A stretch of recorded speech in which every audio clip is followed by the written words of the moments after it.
has just finished a roundtable with journalists at State House, and they discussed a number of issues from the cost of living to the taxes, the finance bill, and that's what we want to dissect right at this moment. And joining me for that particular discussion is Gabriel Muthuma to my left, who is a political analyst.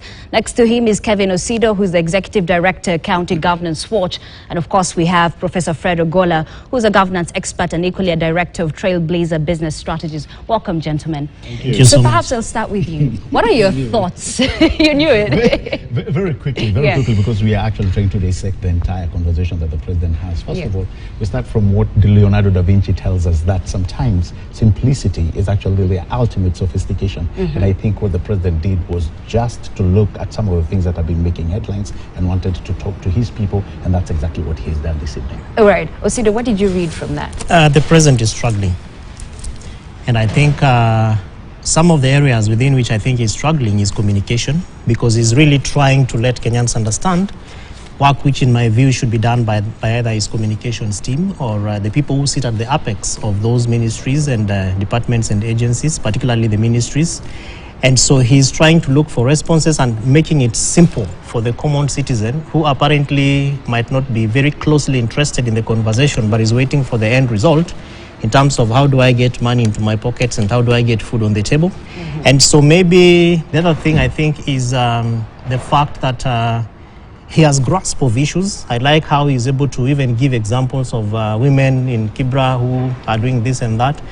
And I think that he probably needs a lot of data and research, which could be done, in my view, from a team like what the former president had, which is called the Presidential Delivery Unit, to be able to help crunch and effectively communicate what the president is doing. Because I think part of why he's struggling is because Kenyans are making a lot of noise. We want to know exactly what this is, but no one is giving those responses. All right. Prof, do you share the same sentiments?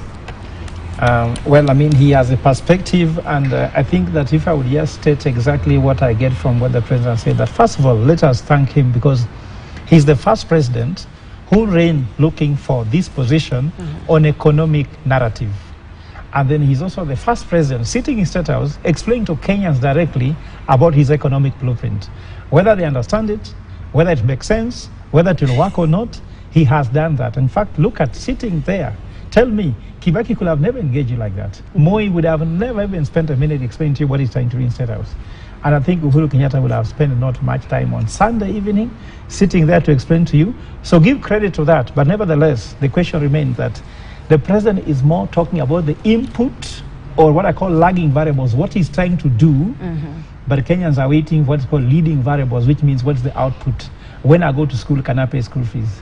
When I go to the kiosk, can I buy the food I need to buy food stuff? And when I go to hospital, can I afford medical bill?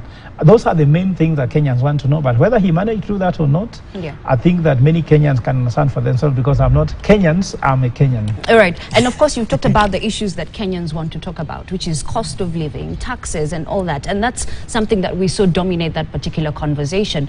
So let's start with the cost of economy, and specifically the Finance Bill 2023. Particularly, he talked about the 3% housing levy, which there has been public outcry about it. He said it's not a tax, it's just a contribution. Maybe you can... And that's why I like the simplicity in it. My friend thinks the president is struggling. I don't think the president is struggling. He actually came out eloquently to explain that particular tax that you've talked about now. It's not a new thing. And what the president is trying to communicate really is that, yes, we have a problem. We have issues, but guess what? We have solutions. And those are the solutions that we must look deep inside and understand which solutions and to which problem are we going to right now capture as a matter of supreme urgency again and importance. So what the president has done when he talked about the 3% really, it is not a very foreign thing. Probably happening in Kenya, we may think, wow, this is very foreign. There's an example I'd like to give you, even though it's another jurisdiction, but most of our examples that we give, we try using this country as a benchmarking country. The United States. No, the United States. They have something called the 401k. Those who have lived in the US will tell you the 401k, where I put in some money and my employer matches the very same thing. Now, contrary to what many people may think, that contribution actually goes into your pension. But when you talk about pension, do you know where that pension goes in the United States? It actually does a lot of things. Matter of fact, some of these monies we get as loans are directly captured from the federal government. And then when we pay back in interest rates, we are actually making those citizens multi-millionaires. And I think this is a shift that the president has taken. Let us do this. We have a situation here. And he talked about the 6 million people living in informal settlements. Yeah. Now, it is very easy for me and you to sit here and say, why do we need to, why do we need, why should I, you know? I was telling my friend earlier on that I have never met anyone. And I actually told you I grew up in a settlement, yeah. an informal settlement like that, Madare Valley to be precise. And anybody I know, any person that I have met, immediately you get some small money. The first thing you want to do for you and your children and your family is get them out of that environment. So what the president is saying, yes, you heard him say that the future is urban.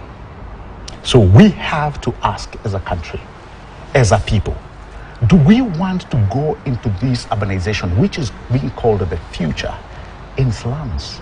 Yet we know that we can sacrifice. And I think this is what he's calling us to. We must sacrifice. All nations that I know at one point, whether you look at Singapore, China, the United States, there was a time these nations sacrificed, and they sacrificed greatly. So what the president is calling us to do is sacrifice. And it's a good deal if you look at it. At the grand scheme of things, when you put money in, you're told your employer matches another 3%. That money does not go back to them. Yes, it is not